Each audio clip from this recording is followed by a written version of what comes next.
بالله من الشيطان الرجيم بسم الله الرحمن الرحيم الحمد لله رب العالمين الرحمن الرحيم مالك يوم الدين إياك نعبد وإياك نستعين اهدنا الصراط المستقيم صراط الذين أنعمت عليهم غير المغضوب عليهم ولا الضالين آمين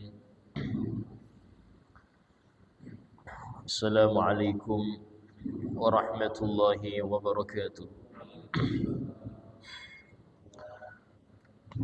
بسم الله الرحمن الرحيم الحمد لله رب العالمين وبه نستعين على أمور الدنيا والدين أشهد أن لا إله إلا الله وحده لا شريك له وأشهد أن سيدنا محمدا عبده ورسوله لا نبي بعده اللهم صل وسلم وبارك وكرم وعظم ومجد على حبيبنا وشفيئنا وقرة أعيننا محمد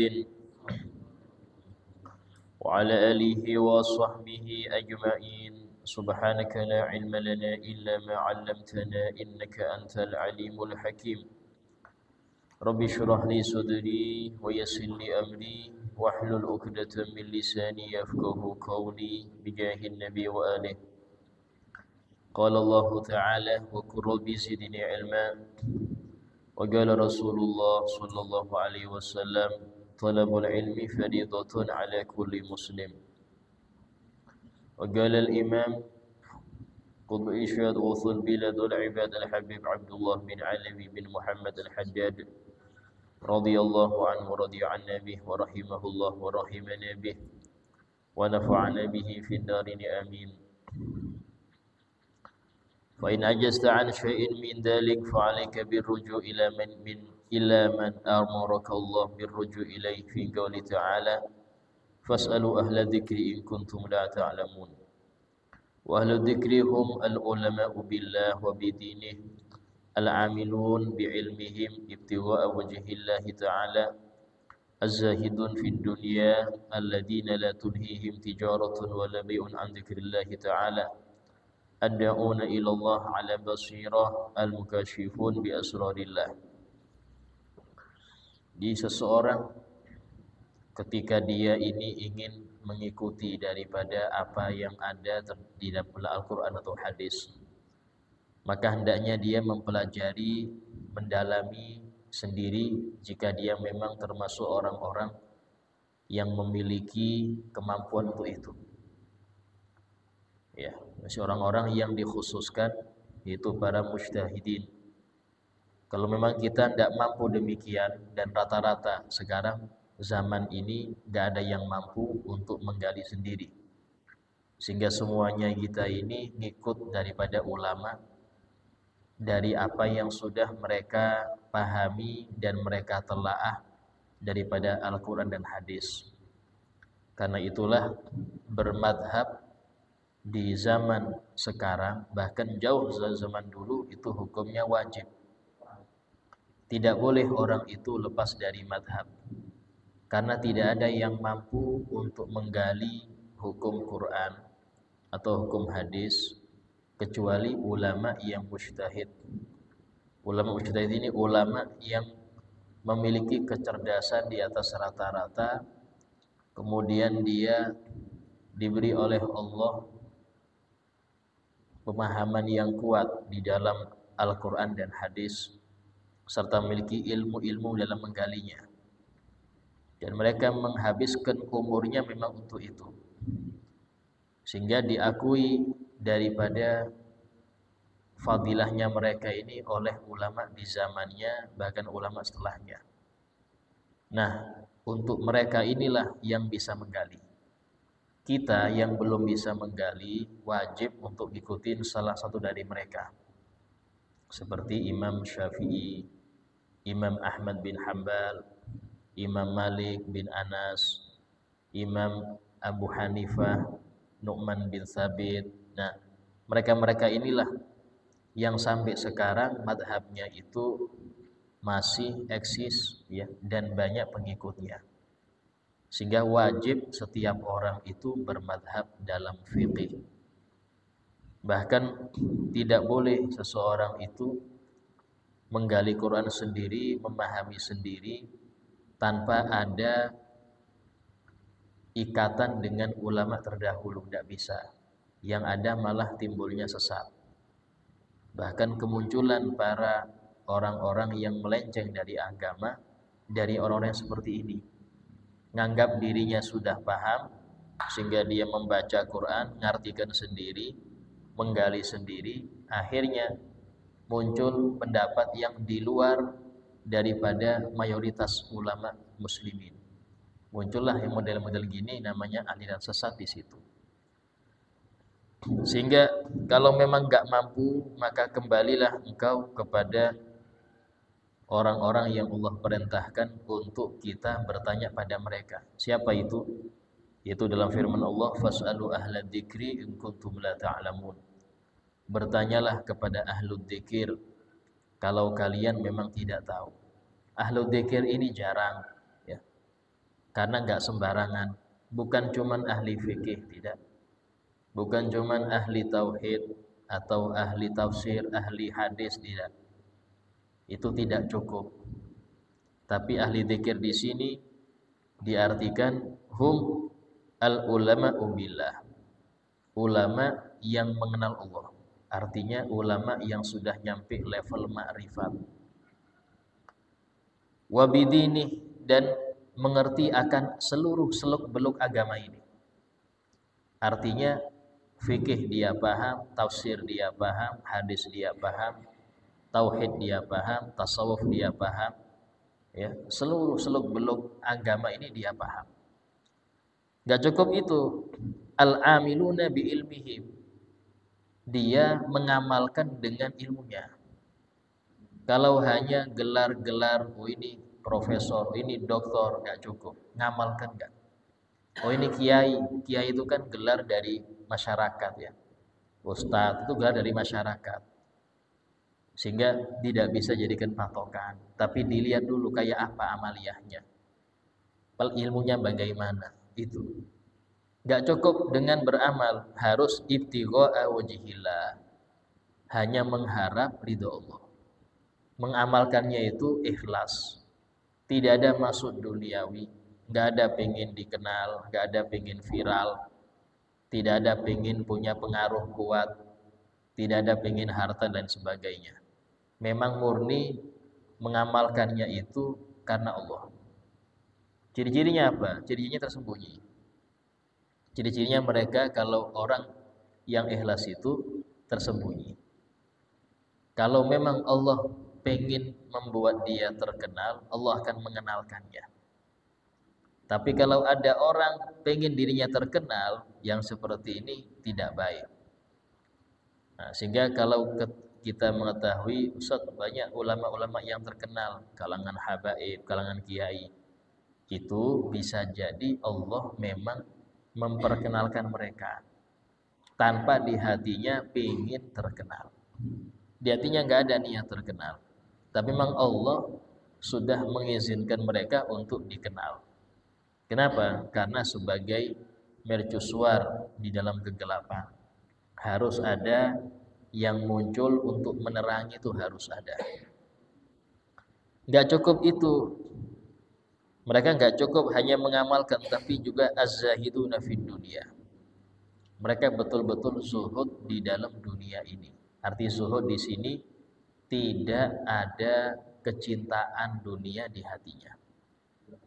Dalam sebuah hadis Nabi bersabda ketika memberi nasihat kepada seorang sahabat, izhad fid dunya yuhibbakallah.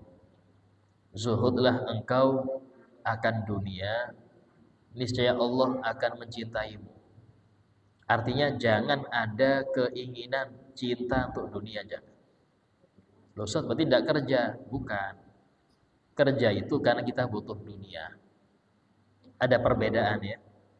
Orang butuh sama cinta ini beda. Butuh itu kalau sudah cukup, maka dia fokus ke tugas awal, apa? Ibadah. Jadi mencari dunia itu hanya untuk biar dia bisa konsentrasi ibadah. Sehingga dalam suatu hadis Nabi bersabda, Ni'mal mu'in lit-tha'ah al-mal. Sebaik-baik penolong di dalam kita berbuat taat itu harta. Nyari harta silahkan, tapi untuk biar kita terbantu dalam ibadah. Itu. Sekarang semuanya perlu harta. Dalam beribadah juga perlu. Jadi mencari harta dengan tujuan ibadah gak termasuk cinta dunia. Cinta dunia itu ketika sudah melebihi kadar kebutuhan. Kalau sudah melebihi kadar kebutuhan dan tidak ada niat-niat solihah di dalam mencari itu, maka itu masuk dalam firman Allah, wailul likulli humazatil lumazah. Celakalah bagi setiap al-humazah. Siapa itu? Alladzi jama'a malan wa 'addadah. Itu orang yang mengumpulkan harta dan ngitung-ngitung terus. Kumpulkan, ngitung terus. Yahsabu anna malahu akhladah. Dia menyangka hartanya bikin dia kekal di dunia. Tidak. Kala, enggak seperti itu. Salah dia. Dia mengira dengan banyak harta terus panjang umur. Kala tahu. Layum badanna fil hutamah. Itu semua akan dilemparkan di neraka hutamah. Kalau tidak ada hak yang diberikan, tidak ada zakat, tidak nyantuni anak yatim dengan itu, tidak membantu fuqara sekelilingnya dengan itu, tidak membantu masjid, madrasah, pondok dengan itu, maka di sini layum badanna fil hutamah. Semua dilemparkan ke neraka hutamah. Nah, ini yang seperti ini yang bukan zuhud. Orang yang zuhud itu ya, yaitu yang cinta dunia gak ada di hatinya. Ciri-cirinya apa? Ciri-cirinya gampang berderma. Jadi zuhud itu bukan berarti orang itu miskin, tidak. Kalau miskin gak ketahuan zuhudnya. Justru zuhud itu kelihatan kalau dia punya harta. Ya, jadi kalau orang fakir belum tentu zuhud, bisa jadi dia sangat rakus, cuman gak punyanya. Semangatnya akan dunia lebih tinggi dari yang punya. Nah, sehingga dalam hal ini zuhud itu tidak berarti nggak punya harta, tidak. Tapi ketika dia punya harta kayak apa? Ketika dia gampang keluarnya harta itu untuk manfaat orang, untuk maslahat, maka berarti harta itu nggak di sini, tapi cuma di tangan. Contoh kalau harta itu sudah masuk hati, itu akan kepikiran, khawatir diambil, kadang sampai nggak bisa tidur, masang CCTV, ya, nyewa satpam, sampai berangkas itu kodenya sampai dia lupa berapa nomornya. Yang seperti itu berarti sudah masuk hati, ya. Dan kalau sudah hilang, sumpeknya itu sampai berhari-hari, sampai stroke kadang-kadang. Berarti apa? Sudah kesini penyakitnya. Coba sumpama nggak sampai ke hati, dia nggak gusar, hilang 2M, gampang, balik lagi. Nggak gelisah dia. Kenapa? Karena nggak masuk di hatinya.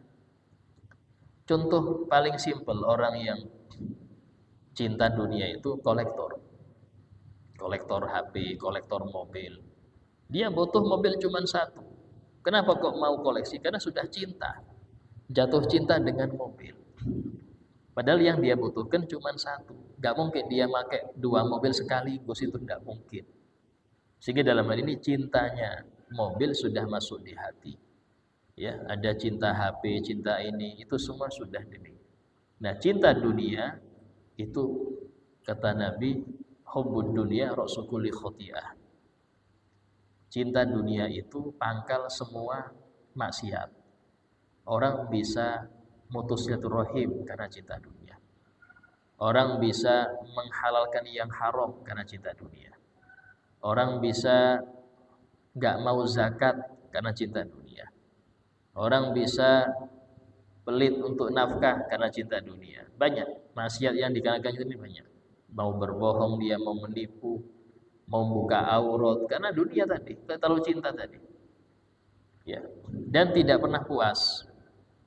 Karena memang bukan butuh tapi sudah cinta. Kalau butuh pasti ada kepuasan, wis cukup.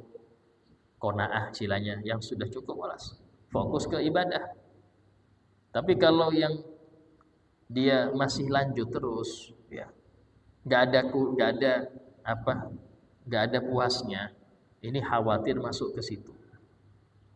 Sehingga ulama yang istilahnya menjadi ahlu dzikir ini, ya, di antara sifatnya itu az-zahidun. Dalam hadis tadi itu izhad fid dunya yuhibbakallah. Zuhudlah engkau akan dunia, niscaya Allah akan cinta engkau. Wazhad fima fi aidinas, dan zuhudlah engkau pada apa yang dimiliki orang. Yuhibbakan nas, niscaya orang-orang akan cinta engkau. Artinya apa? Jangan sekali-kali tertarik dengan milik orang. Apalagi sampai minta. Jangan. Kalau Anda seperti itu, ya, Anda nggak melirik punya orang, nggak minta, orang kan senang. Tapi ketika Anda minta sama orang, minta ini, orang akan benci. Itu. Jadi ada dua zuhud ini. Zuhud di dunia dapat cinta Allah. Kalau mau orang-orang senang, jangan sampai mengharap apa yang dimiliki orang. Jangan mengharap apa yang dimiliki orang. Kenapa? Karena tadi itu orang akan gak suka. Disebutkan dalam salah satu ucapan ulama, Allahu yaghdab, Allah akan murka hina tarakta su'alahu, ketika engkau tidak meminta kepadanya. Wa bunayyu Adam in sa'alta yaghdab, dan manusia itu kalau engkau minta terus dia marah. Walaupun dia kaya, besok datang lagi. Dia mampu ngasih, tapi kok datang terus itu. Padahal nggak mintanya nggak banyak. Cuman kalau datang terus, orang pasti marah, gerah itu. Kok ini terus sih? Ke yang lain, Pak. Nah, ini manusia. Sekaya apapun dia, pasti dia akan merasa nggak senang ketika orang itu sering minta. Ya. Nah, sehingga dalam hal ini hendaknya kita zuhud akan apa yang di tangan orang, maka orang akan cinta kita. Tapi kalau kita sudah mengharap apa yang dimiliki orang, akan turun harga diri kita di mereka. Jadi ulama yang ahli dzikir itu az-zahidun fid dunya, alladzina la tulhim tijarah, yang dia tidak dilalaikan oleh perdagangan, wala bai'un, dan tidak dilalaikan oleh jual beli, an dzikrillah, daripada ingat Allah. Artinya di sini dia tetap jual beli, dia tetap berdagang, tetap ke kantor, tapi tidak memutus ibadah dia, tidak memutus dzikir dia kepada Allah. Apa maksudnya, Ustaz? Ada dua makna. Ya, yang pertama adalah dia tetap berzikir kepada Allah di dalam kerjanya tadi. Tetap dia ini ingat Allah dalam kerja tadi. Yang kedua, dia tetap memperhatikan hukum-hukum Allah dalam pekerjaannya. Kadang ada orang, kalau urusan ibadah kan di masjid, sini kan bukan. Di kantor ada hukum Allah di situ. Di kebun ada hukum Allah, ya. Apalagi dijual beli banyak. Jual beli banyak hukum Allah di situ, sehingga jangan sampai seseorang itu dia ahli dzikir tapi masih kurangin timbangan, masih riba, percuma. Berarti dia terlalaikan dari ingat Allah. Ya, dia terlalaikan daripada ingat Allah dengan berdagangnya tadi. Sampai lupa berjamaah, sampai lupa hadir majelis taklim. Ya, seperti ini berarti lalai dengan dengan sebab kerjanya tadi. Jangan.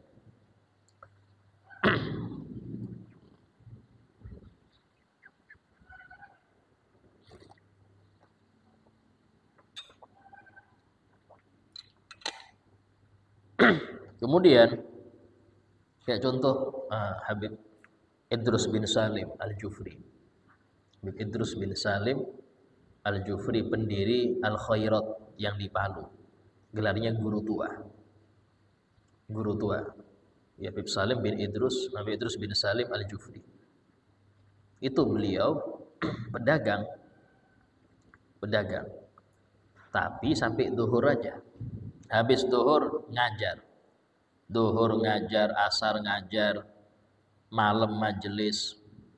Beliau itu punya yayasan namanya Al Khairat. Subhanallah, ya.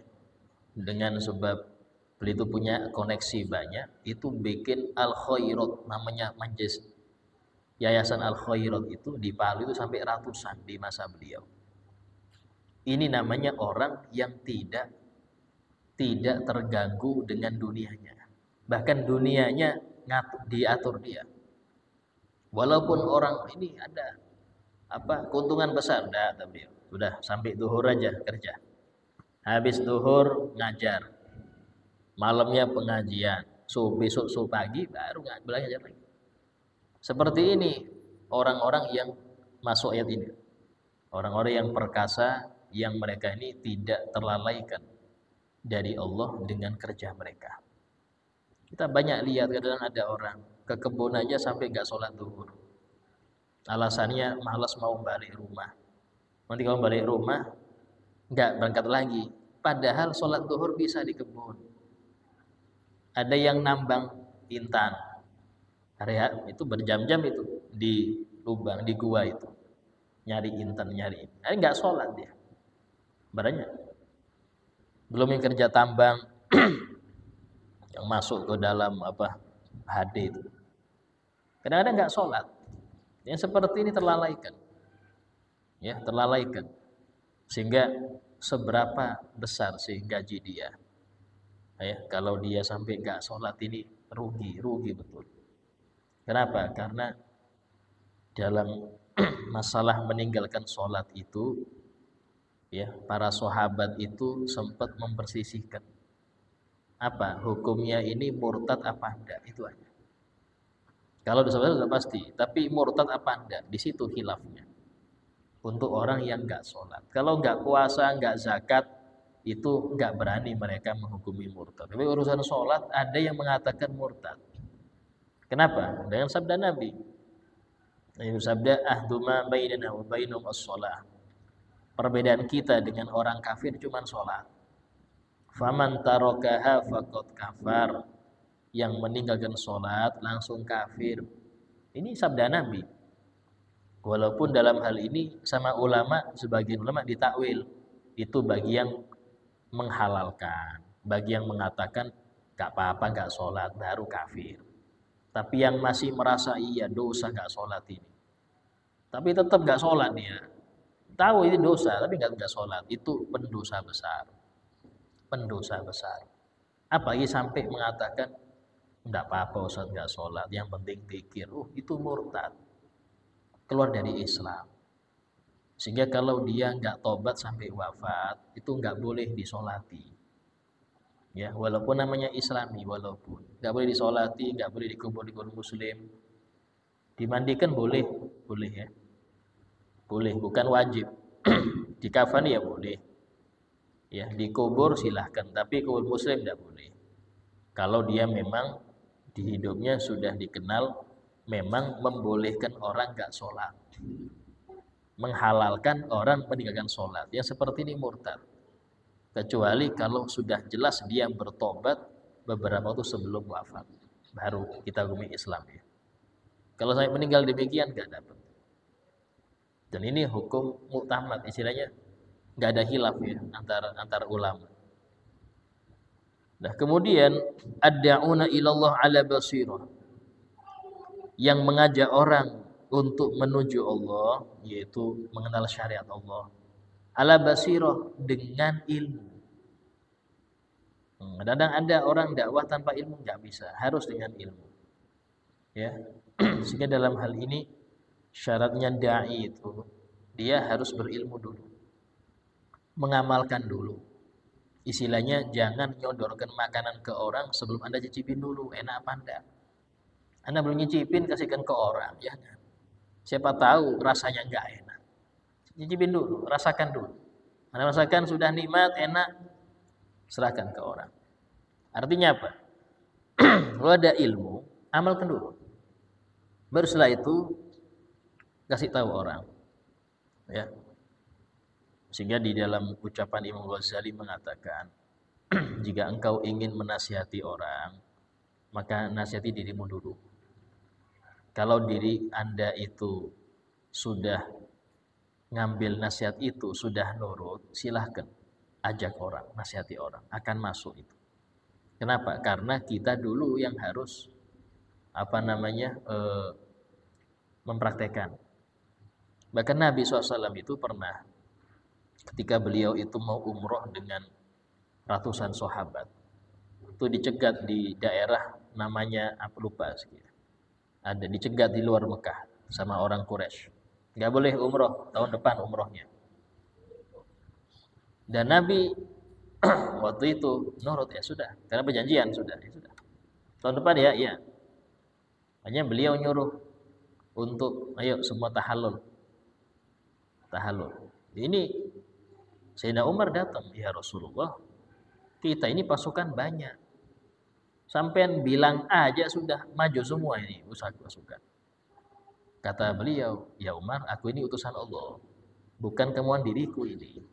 Ini semua Allah yang ngatur. Khalas. Ketika disuruh itu, nggak ada yang mulai nyukur itu. Dan Nabi suruh tahallul. Hanya bilang ke Siti Ummi Salamah, ya apa ini orang-orang? Kok nggak ada yang nurut? Saya suruh tahallul kok nggak nurut? Kata Ummu Salamah, Siti Ummi Salamah radhiyallahu anha, ya Rasulullah, engkau mulai dulu. Anda mulai dulu mencukur, baru mereka ngikut. Pas Nabi mencukur, yang lain nyukur semua.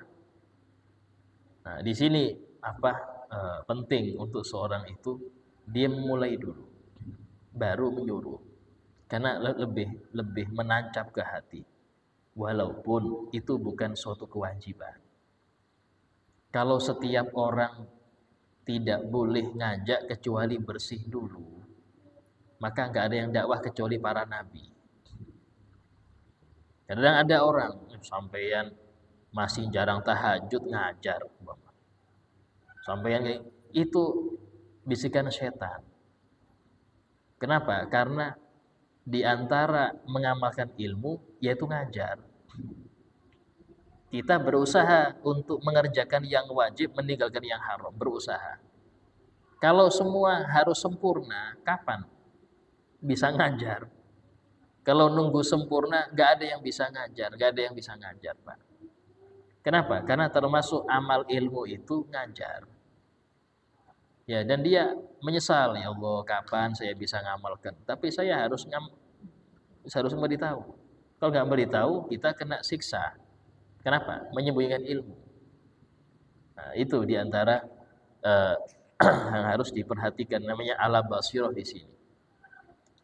Ad-da'un dalam Al-Quran Allah berfirman, dalam Al-Quran disebutkan apa itu? Ala basiratin ana wa man ittaba'ani. Qul hadhihi sabili. Katakan ya Muhammad, inilah jalurku. Ad'u ilallah, yaitu jalur apa? Aku mengajak semua orang menuju Allah. Semua orang biar kenal Allah, biar kenal syariatnya. Ya, ala basiratin, dengan patokan ilmu. Ya, dengan patokan ilmu. Nah, sehingga dalam hal ini mengajak itu ada cara. Kalau nggak ngerti caranya, yang diajak malah lari. Ada caranya. Nah, terus ya caranya ya apa Ustaz? Allah berfirman, ud'u ila sabili rabbik bil hikmah. Ajaklah siapapun menuju jalan kepada Tuhanmu bil hikmah, dengan hikmah. Al-Habib Ahmad bin Shalih Al-Attas beliau mengatakan, al-hikmah la ya'rifuha illa ahluha. Hikmah itu tidak mengetahui hakikat hikmah kecuali ahluha, itu ahlu dakwah. Apa sih hikmah itu? Metode. Ada kalanya, oh ini metodenya harus halus, jangan pakai kasar. Ini metodenya kasar, jangan pakai halus. Karena itulah kita jangan mengkritik ulama yang keras. Jangan juga mengkritik ulama yang lembek, yang lembut. Wah, lembek betul ini. harus tegas dong. Pas lihat yang keras, terlalu keras. Semuanya itu ada metodenya. Bahkan dari 4 sahabat Nabi yang terkenal, 2 keras, 2 lembut. Sayyidina Umar keras, Pak. Sayyidina Ali keras, ada contoh dakwah keras. 2 lembut ada juga, Sayyidina Abu Bakar Siddiq, Sayyidina Utsman. Sayyidina Umar itu kalau ngatur soft pakai pedang. Enggak lurus kena. Apakah kita salahkan beliau? Tidak. Dan Nabi enggak nyalahkan Sayyidina Umar. Karena memang harus ada yang keras. Kalau keras semua, kasihan anggota, remek semua. Nah, karena itulah ada sebagian ulama itu yang kalau ceramah itu nggak bisa halus, teriak. Itu jangan kita ngira santai aja Pak, nggak usah ngotot itu, santai aja. Beda, yang dia ceramain beda. Ya. Ada kalanya orang itu perlu lembutin. Jangan dikerasin. Sehingga dalam hal ini semua ulama itu walaupun macam-macam bentuknya, caranya ngajar itu macam-macam, tapi semuanya ngerti metodenya. Ngerti metodenya. Dakwah kepada anak jalanan nggak bisa kayak kita ini. Nggak bisa. Jadi harus tahu ada yang selonjor mereka, ada yang rebahan sambil dengar. Dan kita istilahnya harus duduk dengan mereka. Kalau mau mendakwai anak jalanan, mendakwai anak-anak preman itu, nggak bisa kita panggil ke masjid, kita ke situ. Tapi tadi ini ada orang-orangnya, nggak semua orang bisa demikian. Dan yang sering dakwah di jalanan, taruh di masjid, ya nggak bisa juga dia, karena memang sudah terbiasa di jalanan. Dari sini tidak bisa seseorang itu saling mencibir. Oh ini salah, harusnya kayak saya. Tidak bisa. Dan antar ulama itu rata-rata ngerti. Yang tidak ngerti itu anggota. Yang tidak ngerti itu anggota. Ya, kayak di Bangil itu ada. Nah, di antara ulama itu yang keras. Nanti anggotanya tuh bilang, wah Ustadz Fulan lembut betul kalau ceramah. Harusnya keras. Ya, salah ini. Karena dia nggak ngerti medan. Gurunya tidak pernah nyalahkan ulama yang lemah, yang lembut. Yang lembut pun gitu. Yang lembut tidak pernah nyalahkan yang ulama keras karena dia ngerti metodenya harus demikian. Sama kayak kita suami istri mengatur rumah tangga anak-anak. Itu kalau dua-duanya keras, bonyok semua anak. Kalau dua-duanya lembut, akan kurang ajar anak. Harus ada yang keras, ada yang lembut. Tapi satu visi semua. Yang ayah keras, ibu jangan keras, ibu lembut. Ibu sering ngomel, abah jangan ngomel juga. Kenapa? Karena tadi harus imbang. Seumpama anak dimarahin ayah, tegas. Anak nanti kembali ke ibunya. Ibunya juga bilang, iya ayahmu betul. Kamu ini memang salah, harusnya gini. Tapi lembut. Jangan nyewer juga ibunya. Yang abah pakai sapu, ini pakai panci, selesai sudah. Bonyok anak. Tapi dua-duanya satu visi, cuman harus lembut satu, keras satu.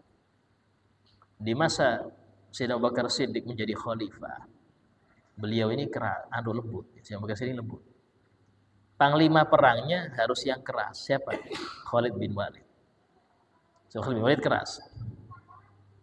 Ketika Sayyidina Khalid bin Walid ini dikirim ke Yarmuk, perang Romawi. Di waktu beliau tengah-tengah perang, Sayyidina Abu Bakar Siddiq wafat. Diganti Sayyidina Umar bin Khattab. Sayyidina Umar bin Khattab langsung nulis surat. Untuk apa? Untuk mencopot Sayyidina Khalid. Karena sudah keras tambah keras tidak bisa. Diganti siapa? Abu Ubaidah bin Jarrah yang lembut. Panglima perang. Nah, ini menunjukkan bagaimana dalam mengatur itu harus imbang. Enggak boleh keras dua-duanya. Ulama pun sama. Dalam mengayomi umat itu, ada yang model keras, ada. Ada yang model lembut, harus ada. Lembut semua nggak bisa. Harus ada yang keras. Yang keras di sini untuk negur. Ini nggak bisa diomongin ini, dijewer. Oh ya, jewer itu ada. Saya kayak di pondok itu ada sih bagian keamanan, bagian yang menyangsi yang melanggar harus ada. Kalau gurunya itu lembut semua, bisa melanggar anak-anak. Ada guru yang ditakuti, killer istilahnya. Kenapa? Ada yang tegas, ada yang lembut juga. Kalau keras semua, kasihan, bonyok semua anak-anak. Ini semua terdapat dalam semua sistem seperti itu. Ya, karena itulah sistem paling besar itu dakwah. Itu demikian juga. Al-mukashifun bi asrillah, yang mereka dibuka oleh Allah untuk mengetahui rahasia-rahasia alam ini. Sehingga orang yang seperti ini sangat jarang, Pak. Sangat jarang. Tapi alhamdulillah mereka itu banyak meninggalkan warisan-warisannya berupa kitab. Ibnu Haddad ini kitabnya. Jadi apa contoh yang ahlu dzikir ini? Nah, beliau ini yang ahlu dzikir benar-benar. Ya, sehingga beliau meninggal tapi tulisannya, kitabnya itu bisa mengarahkan. Bisa mengarahkan. Waqad azza, kata beliau. Waqad azza ala basitil ard wujudu wahid min haula. Sangat jarang di muka bumi ini adanya satu dari mereka itu. Sangat jarang. Hatta laqad za'ama jamatul akabir annahum mafqudun. Bahkan sebagian orang-orang besar, para aulia menganggap mereka sudah enggak ada. Sudah enggak ada, itu zaman sahabat aja itu. Zaman sekarang enggak ada. Cuman kata beliau, wal haq annahum mawjudun. Pendapat yang paling benar mereka masih ada. Ya. Tapi Allah telah menutup mereka. Dibuat mastur oleh Allah, ya. Sehingga apa? Sehingga orang-orang itu tidak sampai ngejar mereka urusan duniawi. Maaf, sama kita kebanyakan ya. Tahu, oh fulan ada wali di sana. Datangnya untuk apa? Paling untuk air biar laris tuku. Rata-rata untuk ini. Jarang untuk tanya agama, jarang. Jarang. Kalau sudah nemu orang keramat datang ke situ untuk duniawi rata-rata. Untuk duniawi. Dan pelitnya mereka semua datang ke seorang wali. Tolong doakan Mbak Yai ini. Ya, saya doakan. Bisa saya minta 1/10 ya. Waduh, cinta dunia juga ini walinya dia. Saking cintanya dia kan dunia sampai mau berbagi dengan walinya itu nggak mau juga. Ini menunjukkan sehingga para aulia itu yang mereka bawa itu ilmu. Ya Pak, orang itu bisa sampai pada Allah cepat, tapi nggak laku. Barang bawaan mereka ini nggak diminati oleh orang zaman sekarang. Yang diminati itu doanya biar penglaris, biar jodoh cepet. Itu toh yang dicari itu aja. Sehingga para aulia akhirnya nutup diri. Mereka nggak nyari saya untuk apa yang saya bawa. Mereka mencari hal yang lain. Percuma, nutup diri. Dan jumlah wali itu nggak berubah. Mulai zaman sahabat sampai akhir zaman jumlahnya sama, yaitu sesuai dengan jumlah para nabi, 124.000. Nggak berkurang, nggak bertambah. Kalau ada yang meninggal, maka yang bawah naik. Yang orang soleh bawah dilantik jadi wali. Nah, pelantikan wali biasanya di malam hari. Siapa yang melantik Ustaz? Yaitu pimpinan aulia di masa itu atau wali kutub. Ya, wali kutub itu pimpinan wali di masa. Ya nggak ada istananya Pak. Ya, tapi mereka seperti kabinet itu. Di kabinet ada tingkatannya. Ada nujaba, nukoba, abdal, itu macam-macam gelar para aulia demikian. Sehingga dalam hal ini mereka jumlahnya tetap sama ya, tetap yang semakom dengan Syekh Abdul Qadir Jailani juga ada masih. Yang semakom dengan Gurus Kumpul zaman ini juga masih ada. Yang semakom dengan Abdul Haddad, yang wali-wali besar zaman dulu masih ada. Karena jabatan mereka itu ada, yang megang itu ada. Hanya saja disebutkan oleh guru kita, kalau seumpama ada wali itu mau meninggal, beberapa hari sebelumnya itu sirnya dia ini dibagi-bagi ke orang-orang yang soleh. Ke orang-orang yang soleh. Ciri-cirinya yang kena bagiannya itu sakit mendadak. Gak kuat, sakit mendadak. Entah itu langsung stroke atau gak bisa jalan, gak bisa ini. Mendadak langsung. Kenapa? Karena paku bumi harus ada. Sementara ini mau meninggal, pakunya ini mau meninggal. Harus ada yang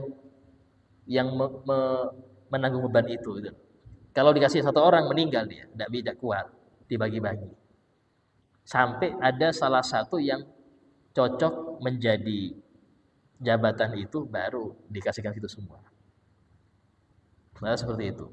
Ya. Sehingga kalau ada lihat orang soleh tahu-tahu sakit parah, padahal sebelumnya segar bugar, oh ini berarti dapat seperti itu. Ya, dapat demikian. Dan ini banyak kita lihat demikian banyak para guru-guru kita tahu-tahu langsung sakit parah padahal masih muda ini ya. Sehingga dalam hal tersebut ini sesuatu yang gaib ya, tapi itu ada. Kewalian itu ada, dalam Al-Qur'an juga disebutkan. Sehingga orang-orang seperti itu yang ahlu dzikir itu masih ada. Tapi tadi Allah nutup mereka, tidak Allah tampakkan. Kenapa? Karena orang zaman sekarang permintaannya lain. Ya. Kenapa demikian? Li ghaflatil khassah. Karena yang berilmu lalai dari mereka. Yang orang awam gak pengen mereka, gak dicari. Ya, jangankan wali, ulama aja gak seneng kok orang sekarang. Pengajian aja jarang yang hadir. Kenapa? Karena sudah gak butuh, gak pengen dunia agama lagi ya orang zaman sekarang. Oh ya, adzan sudah.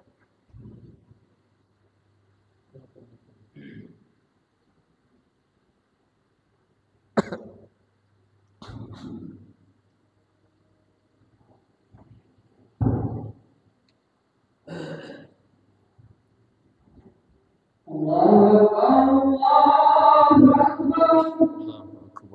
Allahu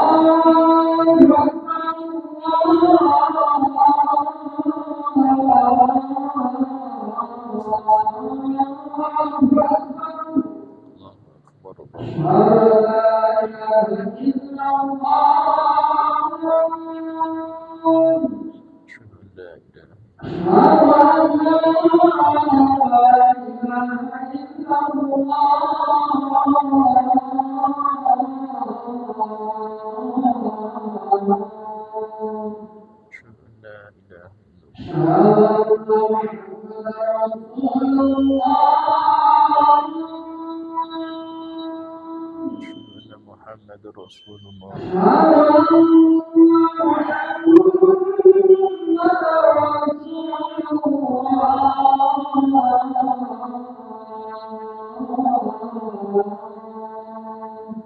Asyhadu anna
sebutkan apa seperti Syed Amin Qutbi ya. Syed Amin Qutbi yang ada di qasidah itu. Apa Sidna Nabi itu. Sidi Muhammad Amin Qutbi Habibin Nabi. Syed Amin Qutbi ini gurunya Syed Maliki, guru saya, guru saya. Itu beliau di akhir-akhir umur itu nggak sadar. Nggak sadar itu bertahun-tahun. Tapi nanti sadar bangun sholat. Habis itu nggak sadar lagi berapa bulan. Sering seperti itu. Dan ini apa menunjukkan model mendapatkan sesuatu yang besar dari Allah Ta'ala ya, dan banyak kita perhatikan para mereka itu demikian di akhir-akhir umur malah banyak yang ditanggung. Kalau tidak kuat lumpuh. Kadang ada yang kuat tapi tadi ya, yang bikin kuat itu bukan badannya tapi itibaknya dengan Nabi. Semakin kuat itibaknya dengan Nabi, semakin kuat dia nerima.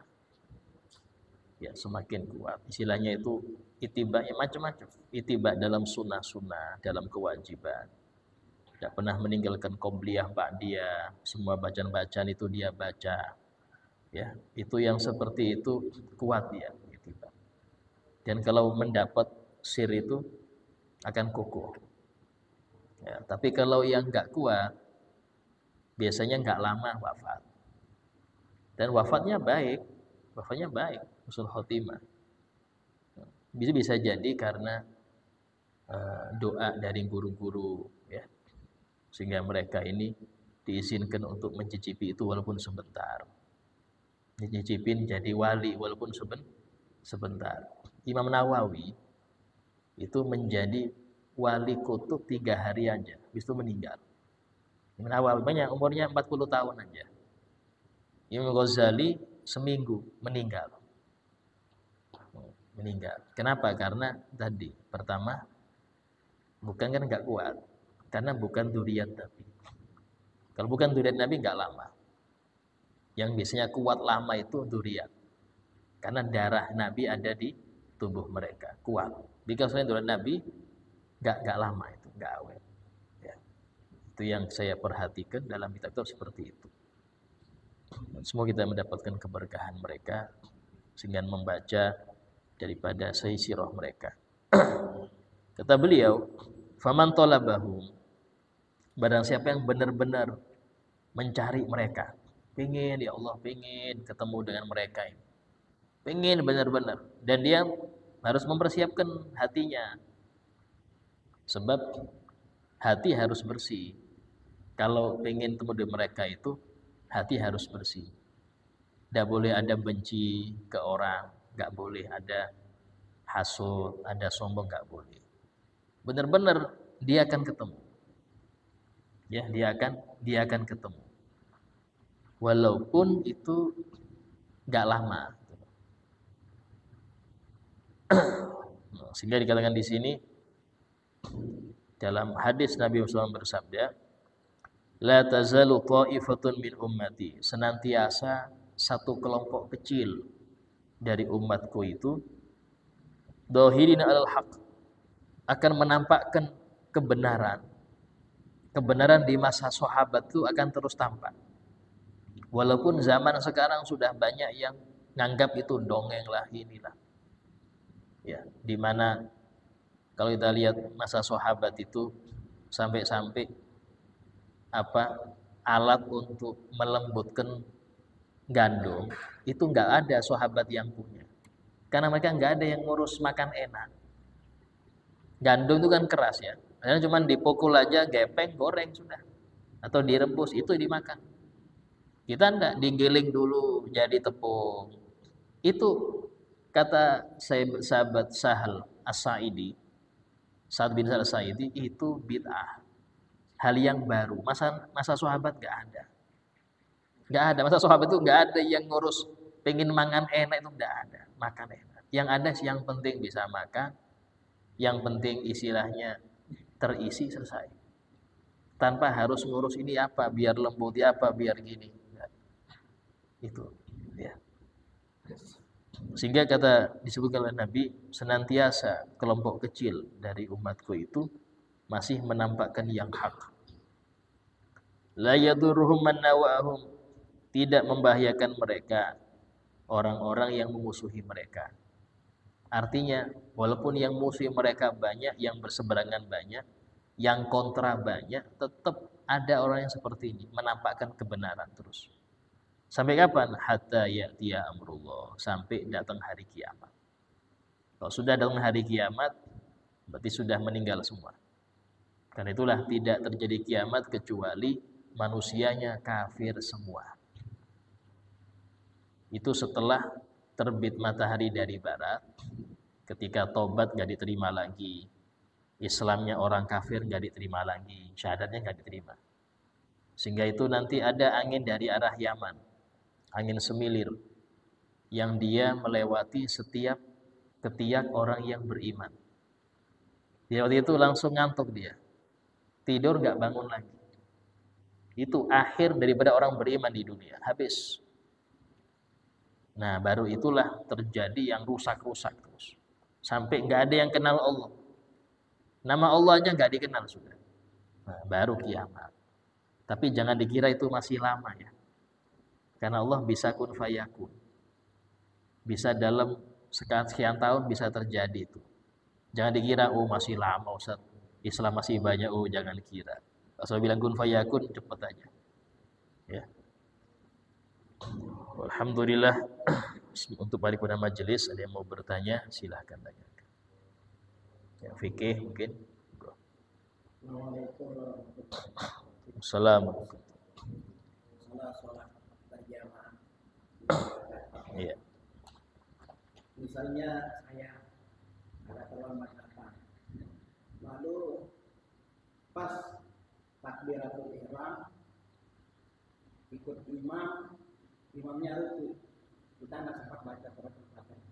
Apakah nanti setelah imam salam saya akan nambah rakaatnya? Iya. Dan yang kedua, masalah memelihara kera itu bagaimana? Iya. Karena banyak teman-teman yang memelihara kera, apakah termasuk najis kalian? Iya. Nah, yang pertama, makmum yang masbuk. Makmum ini orang makmum yang nggak punya waktu cukup baca Fatihah. Kalau dia langsung takbir, maka ada kalanya dia langsung Fatihah, ada kalanya dia baca iftitah dulu. Kalau yang langsung baca Fatihah, tengah-tengah Fatihah atau baru satu ayat imam ruku, wajib dia ruku. Wajib. Dan kalau dia mendapati rukuk bareng imam dan tumakninahnya, dia dapat 1 rakaat. Nggak perlu nambah lagi setelah imam salam. Ya, dia 1 rakaat. Rakaat ini dia dapat, walaupun nggak dapat Fatihah. Asal dia tadi habis takbir langsung Fatihah. Tapi kalau dia habis takbir baca iftitah, ya, contoh ini imam sudah baca surat masih iftitah dia. Atau imamnya duhur atau asar, nggak tahu dia ini imamnya lagi surat apa masih Fatihah, hanya dia baca iftitah, baca Fatihah, baru 2 ayat imam rukuk, nggak boleh rukuk, dia harus melanjutkan Fatihahnya sekadar waktu yang diperlukan baca iftitah. Iftitah berapa detik? 3 detik, berarti tambah 3 detik. 3 detik itu selesai nggak selesai Fatihah, Anda rukuk. Kalau dapat rukuk bareng imam dan tumakninahnya dapat 1 rakaat. Tapi kalau imam sudah iktidal, Anda baru rukuk, nggak dapat rakaat. Harus nambah 1 rakaat setelah imam salam. Ya, itu hukum makmum yang masbuk. Nah, adapun menyembelih monyet, ya, monyet termasuk hewan yang suci, ya. Hewan suci. Yang najis itu cuma 2, babi, anjing, atau keturunannya. Itu aja. Kalau monyet, semua hewan itu suci. Ya, tapi suci dibagi dua lagi, ada yang halal, ada yang haram. Nah, memelihara monyet, ya namanya hewan suci, tidak apa-apa Anda pegang, Anda ini. Nah, tapi kalau buang air ya najis. Apakah boleh Ustaz? Selama diberi makan, nggak apa-apa. Selama diberi makan nggak apa-apa. Jadi memelihara hewan itu, walaupun bukan untuk dikonsumsi, bukan konsumsi. Contoh memelihara ikan hias, memelihara burung disangkar, kan bujang kan dimakan itu, mahal-mahal dimakan repot lagi kan. Nah, itu nggak masalah asal diberi makan. Dalam hadis Nabi bersabda, dakhalat imra'atun an-nara fi hirratin tahbasuha. La hiya arsalatha, la hiya alafatha, wa la hiya arsalatha ta'kul min khashashil ard. Ada seorang perempuan, kata Nabi, masuk neraka gara-gara kucing. Kucing itu dia kurung, tidak dia beri makan, atau tidak dia lepas. Waktu makan dia lepas nyari sendiri. Enggak. Sudah dikurung, enggak dikasih makan. Mati itu kucing. Masuk neraka ini perempuan. Dan ini kata ulama, semua hewan demikian. Semua hewan memeliharanya hukumnya seperti itu. Ya. Selama kita masih memberi makan, ya, walaupun dikurung terus, kita enggak dosa. Ya, walaupun itu hewan yang enggak bisa dimakan. Kayak kucing kan, anggora itu kan dinikmati karena indahnya, ya kan? Atau burung atau apa, tidak masalah. Monyet mungkin karena lucunya dia, tidak apa-apa. Asal diberi makan. Nah, seperti itu hukumnya. Masih berkaitan dengan pertanyaan. Iya.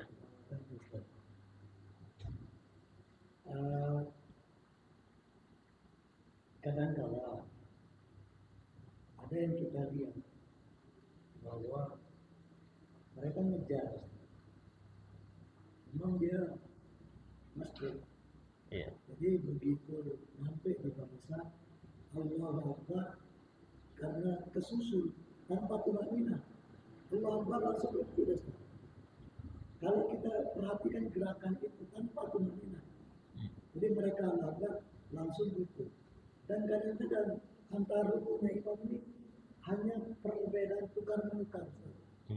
Jadi tidak ketemu, tidak dapat sempurna rukunya imam itu yang kita dapatkan. Apakah hal ini bagaimana hukumnya yang pertama? Kemudian yang kedua, apa sebaiknya kalau memang pesan demikian kita menunggu aja Ustaz? Iya. Kita menunggu artinya kalau memang sudah tidak sekalian, atau misalnya sudah rukuk sekalian gitu, atau sujud sekalian, daripada kita Allah Akbar tanpa tumanina langsung rukuk. Nah begitu rukuk, imam sudah tidak. Kesannya itu kesan memaksakan. Itu yang pertama. Dan yang kedua, bagaimana hukumnya yang tanpa tumanina? Yang berkaitan. Iya. Nah, dalam hadis Nabi bersabda, ketika melihat ada orang yang tergesa-gesa, ya, karena Nabi itu punya keistimewaan, bisa melihat yang di belakang seperti di depan. Sehingga ketika orang itu tergesa-gesa mendapati rokaat rukuk Nabi itu, habis Nabi salam, wirid, dipanggil. Kata Nabi, zadakallahu hirson wala ta'ud. Semoga Allah menambah semangatmu, tapi jangan diulangi. Apa artinya diulangi? Jangan kayak tergesa gini, enggak boleh. Ya, salat itu harus bisakinah wa tu'dah, dengan tenang. Mendatangi salat itu dengan tenang. Nah, sehingga kalau semangat ya datang sebelum adzan, sebelum qomat. Jangan pas qomat langsung ngebut aja. Ya, seperti ini enggak khusyuk dia. Nah, terus akhirnya seperti itu akan berbuah buat tadi itu. Dia takbir langsung rukuk. Ini ada dua keadaan. Ada kalanya dia takbir, Allah, belum bar sudah rukuk. Jadi barnya itu sambil rukuk, batal. wajib dia ngulang takbir ihram lagi. Karena syarat takbir ihram itu harus dalam keadaan berdiri tegak. Allahu Akbar di tegak. Tumaknina baru takbir ruku. Baru ruku. Nah, kalau seumpama ini imam ruku, ya seperti ini, nggak dapat rokaat. Harus dapat ruku dan tumaknina. Dia baru ruku, imam sudah gini. Walaupun dia dapat ruku, tapi sebentar, nggak sampai subhanallah, nggak dapat rokaat. So, bagaimana kalau saya ragu, saya dapat apa enggak? Nggak dapat. Itu aja. Ragu saya ini Ustaz, dapat tumaknina apa enggak ya? Nggak dapat berarti. Apalagi pas dia rukuk sudah dengar sami Allah. Karena ucapan sami Allah itu sunnah diucapkan ketika sudah tegap. Sami Allah berarti sudah tegap, berarti ketinggalan. Maksudnya dalam hal ini, mana yang lebih utama Ustaz? Apa saya nunggu sampai imam berdiri rakaat kedua? Tidak, tetap sunnahnya itu afdolnya ya Anda ngikutin mana yang bisa diikuti. Tapi tadi ya tetap memastikan ini diulang. Rakaat ini tidak dianggap. Nah, seperti itu. Nah, kecuali gini. Imam sudah sujud tahiyat, sujud rakaat terakhir. Wah, ini enggak bisa. Pas ada orang yang lagi wudu. Nah, mending tunggu. Mending Anda enggak ikut jamaah ini karena dia sudah mau tahiyat akhir nih. Anda tunggu aja yang ada untuk berjamaah lagi. Itu lebih afdol ya daripada imam sudah tahiyat akhir Anda baru ikut. Nah, mending ikut yang banyak kalau memang ada yang ditunggu.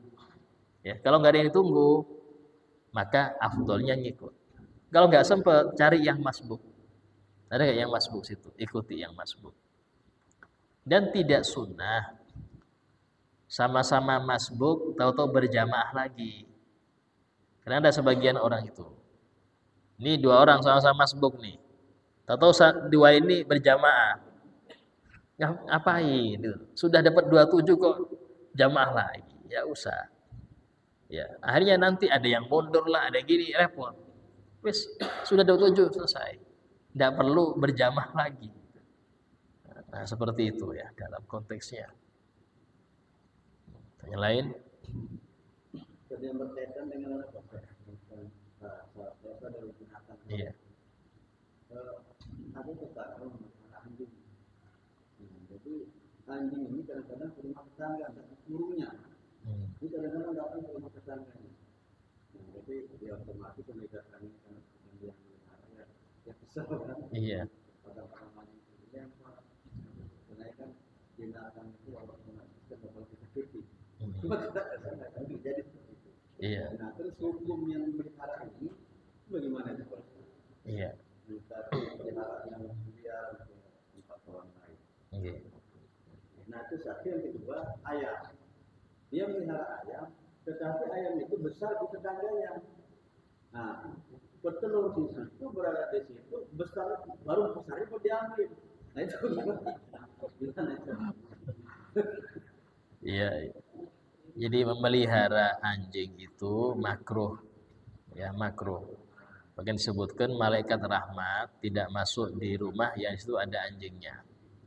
Rahmat nggak masuk malaikat rahmat. Nah, sehingga itu makruh. Tapi kalau sampai membuat najis tetangga kiri kanan, haram. Bukan sunnah, bukan makruh lagi. Karena ada idah, ada ganggu tetangga. Termasuk tadi memelihara ayam, tidak dikurung. Akhirnya buang air di teras, di ini, makan tanaman tetangga. Wajib ganti. Dan wajib dia membersihkan teras orang tetangga itu. Wajib. Kadang-kadang yang tetangga ini saking baiknya, dia berkorban beli jaring. Padahal yang harus mengurung itu ayamnya, bukan rumah tangga dia beli jaringin. Bukan. Nah itu di dalam adab tetangga di situ. Ya. Silakan melihara ayam. Nah, terus kalau dibilang, Ustaz, ini kan ayamnya nggak berakal, kenapa harus nanggung? Ya yang punya yang berakal masalahnya. Yang punya yang berakal. Sehingga dalam hal ini nanggung itu walaupun tidak mukallaf wajib. Anak kecil ya nendang bola sampai kaca tetangga pecah. Yang tetangga bilang, "Nah, kamu harus nanggung." Katanya kecil, "Saya belum balik, mana ada nanggung saya." Dosa enggak, nanggung iya. Kalau dosa enggak dosa, nanggung iya. Ya. Nah, kayak tadi saat ayam ini besar di pekarangan tetangga. Nah, itu ongkos sewa itu. Ada ongkos sewanya. Kalau mau nuntut sih ya, kalau mau nuntut hitung-hitungan ini sampean menyewa tanah saya untuk ayam Anda. Waduh, ini perhitungan betul gitu. Jadi kadang-kadang sampai puluhan itu tetangga. Jadi dalam hal ini bolehkah disembelih tetangga? Enggak boleh juga. Atau telurnya kita ambil Ustaz? Jangan. Ya istilahnya kita ambil al-ahwat ya, kehati-hatian. Memang seperti itu, dalam bertetangga itu harus lebih banyak kita sabarnya. Harus sabarnya. Kalau kita baca kewajiban-kewajiban tetangga itu banyak, Pak. Kayak seperti ini. Ada ini 2 rumah. Ya. Yang rumah sini itu setiap pagi dapat sinar matahari dari timur. Maka ini kalau dia mau ningkat harus izin dulu. Dia mau ningkat rumah harus izin dulu ke sini. Kenapa? Karena dia mencegah masuknya matahari ke rumah dia. Seperti itu loh hukum tetangga itu. Kita kan kadang nggak peduli itu. Wis yang penting bangun Ustaz. Kadang bakar sampah. Kalau sudah tetangga nutup jendela itu sinyal. Artinya apa? Mereka terganggu. Ini ndak mumpung nutup tambahi lagi mumpung nutup. Ini salah, Pak. Ya, sampai seperti itu. Bahkan Nabi bersabda, senantiasa Jibril itu memberi aku wasiat tetangga. Ayo tetangga, hati jaga haknya. Sampai-sampai aku merasa nanti suruh ngasih warisan juga ke tetangga ini. Saking seringnya Jibril itu baik dengan tetangga, baik dengan baik seperti itu. Sampai-sampai setelah Nabi itu, aku kira Jibril nyuruh aku ngasih warisan ke tetangga. Ini bayangkan seperti itu ya hak bertetangga itu. Tapi tadi harus banyak sabar di masa ini. Harus banyak sabar.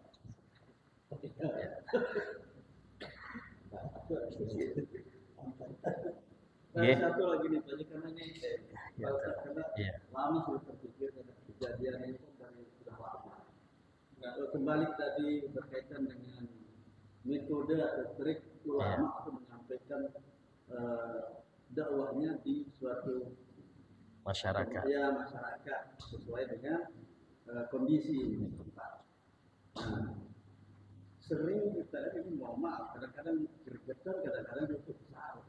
Saya sering begitu, Pak Ustaz. Kita sebut aja Habib Rizik ini kan, Habib Rizik ini kan keras untuk menyampaikan dakwahnya. Nah, bagi kita yang awam, bagi saya awam, ulama ini keras betul. Apa ya kita ikuti? Kadang-kadang seperti itu. Jadi ini mohon penjelasan tentang ini dan yang kedua masalah balau ini, masalah Habib ini. Karena kami sebagai masyarakat awam, kadang-kadang bingung, yang mana yang benar? Ini kita dengar benar, ini kita dengar benar. Nah ini saya mau pencerahan dari Pak Ustaz. Nah, kalau Pak Ustaz sudah bilang ini, itu yang kita ikuti seperti itu. Terima kasih. Jadi memang media itu pengaruh ya. Kita tidak pernah ditampilkan pengajian Habib Rizik yang lembut. Beliau bagaimana kalau pengajian nggak pernah teriak beliau. Tapi tadi media ini juga ada sisi pengen nyudutkan ulama. Ya media itu ada sisinya gitu. Sehingga yang ditampilkan itu yang rusuh-rusuh. Pas teriak baru ditampilkan. Pas beliau lembut, pengajiannya enak, nyaman. Bahkan istilahnya ilmiah tidak pernah tampilkan. Kenapa? Oh, bisa nanti orang-orang balik cinta nih. Itu media. Itu dari dulu, dari dulu. Untung aja sekarang ini ada medsos, ada Facebook, semua orang bisa nyuting, semua orang. Tapi tadi kalau sudah ada yang nggak seneng, itu nanti ditutup. Gak jauh-jauh. Sekarang aja, dulu waktu masa-masa rame Habib Rizik ya. Saya menulis Habib Rizik, itu langsung diblokir. Facebook Anda ngirim video tentang Habib Rizik, tulis Habib Rizik, langsung keblokir saya punya Facebook. Saya sudah buktikan berkali-kali. Instagram, dia blokir langsung. Kenapa? Karena memang ada campur tangan orang luar yang kuat dananya untuk ya apa ini harus tertutup. Dan itu kita tahu sendiri. Bukan satu dua Pak. Banyak ulama itu yang lurus. Oh ini nggak bisa ini. Ini kalau bisa muncul, bisa baik semua orang repot. Tutup. Biasanya siapa mereka? Orang-orang yang punya diskotik, yang punya miras, yang punya tempat judi, itu mereka resah dengan ulama-ulama gini. Dan mereka dengan duit bisa disogok semuanya, bisa. Ini jangan tampilkan ya. Jangan tampilkan ini, jangan sampai muncul, tutup. Ya kita tahu itu. Cuman kalau saya terangkan ini di depan pejabat, repot saya nanti. Repot saya. Jadi memang seperti itu permainan dunia. Kita hanya melihat video ceramah mereka waktu keras. Tapi tidak pernah melihat mereka waktu pengajian seperti ini. Tidak pernah. Di syuting tidak pernah. Sumpama ada mereka punya link, langsung ditutup, diblokir. Sehingga nggak boleh ada yang lihat. Itu sudah berkali-kali ya. Khususnya zaman-zaman waktu beliau sempat berkali sidang itu. Sehingga kalau saya mau nulis Habib Rizik itu R1 Z1 baru enggak ketemu itu. Baru enggak ketemu. Kalau sudah nulis ini sih ketemu langsung blokir. 2 minggu enggak bisa Facebookan lagi. Seperti itu. Ya. Dan itu cara mereka bagaimana umat ini jangan sampai lurus. Jangan sampai lurus. Terus yang kedua, masalah macam-macamnya ulama habaib. Ya, itu hal demikian. Mereka manusia. Manusia artinya apa? Ada yang salah. Cuman yang salah ini oknum. Dari sekian puluh ribu, yang salahnya 1-2. Dan kita tidak bisa untuk menghukumi seluruhnya salah gara-gara 2 orang ini. Tidak bisa. Tapi subhanallah, selagi-lagi media ini memunculkan yang salah terus. Kita punya banyak guru-guru dari kalangan habaib ya. Mereka ini masya Allah baik-baik. Tapi tadi tidak pernah terekspos. Dan mereka memang nggak senang diekspos, nggak senang. Istilahnya, kalau dibilang alim. Kalau dibilang alim, masya Allah, ya. Alim. Ada yang menerangkan itu tidak pernah lihat kitab, langsung hafal. Ini halaman sekian, ini di tafsir ini, langsung nyebut ke. Ada seperti itu. Dan ini saya ngomong di masjid. Kita ngomong di masjid. Nah, seperti itu ada, tapi nggak diekspos, nggak dikenal. Bahkan kita punya guru-guru itu yang mereka tulisan kitabnya ini karangan sampai dibaca di luar negeri, tapi nggak dikenal. Di TV nggak pernah muncul. Kenapa? Karena memang mereka berdoa agar ditutup. Khawatir sini nih berubah nih. Sampai meninggal seperti itu. Itu banyak. Ya. Monggo. Tinggal kita menyikapinya. Iya. Tadi masalah pinjam kan termasuk riba. Terus kita sudah pinjam kira-kira masih diterima dan tidak. Ya. Ya, di dalam Al-Qur'an Allah berfirman, "Innama yataqabbalullahu minal muttaqin." Allah hanya menerima amal itu dari yang bertakwa. Bertakwa itu yang benar-benar menjalankan perintahnya serta benar-benar menjauhi larangannya. Kalau belum itu, belum diterima. Semua kita hati muncul. Berarti percuma dong saya beramal, Ustaz. Lu nggak percuma, karena kewajiban. Kalau kita nggak sholat lebih berat-berat lagi.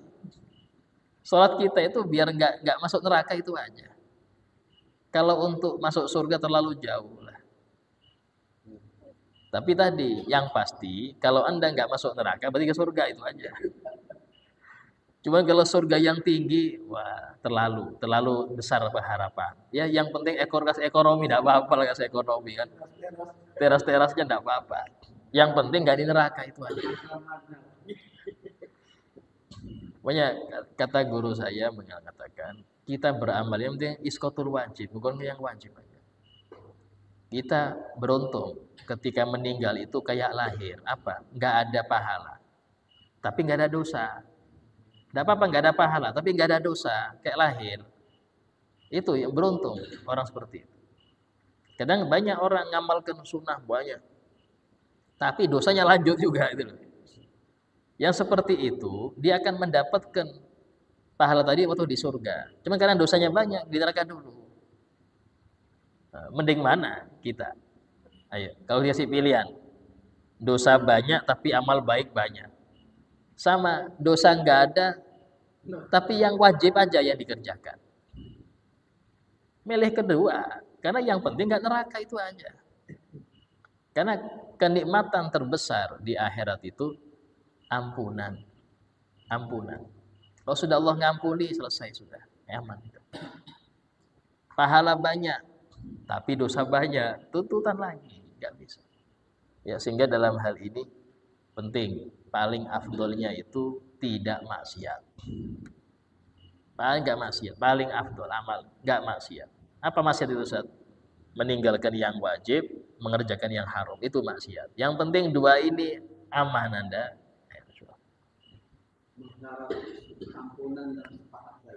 Syafaat aja.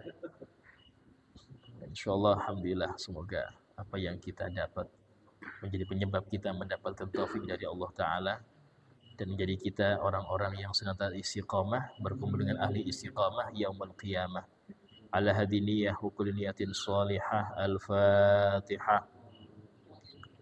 Bismillahirrahmanirrahim. Alhamdulillah rabbil alamin arrahmanir rahim. Iyyaka na'budu wa iyyaka nasta'in. Ihdinas siratal mustaqim. Siratal ladzina an'amta 'alaihim ghairil maghdubi 'alaihim waladdallin. Amin. Bismillahirrahmanirrahim. Alhamdulillahi rabbil alamin. Allahumma shalli wa sallim ala sayyidina Muhammad wa ala alihi wa sahbihi ajma'in. Rabbana anfa'na bima 'allamtana, rabbi 'allimna alladhi yanfa'una, rabbi faqihna wa faqih ahlana wa qarabatina fi dinina. Rabbi waffiqna waffiqhum lima tartadi qawlan wa fi'lan karama. Warzuqil kulla halalan daima wa akhila anbiya ulama nahda bil khair wa nufa kulla syarr. Rabbana waslih lana kulla syu'un wa qir birridha minkal uyun wa qadi 'anna rabbana kulla duyun qabla an ta'tiyana rasulul manun. Rabbana atina fid dunya hasanah wa fil akhirati hasanah wa qina 'adzaban nar. Rabbi waffiqna 'ala ma yurdik warzuqna at-taqwa li alla na'sik.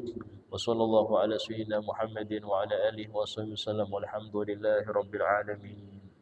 Assalamualaikum warahmatullahi wabarakatuh.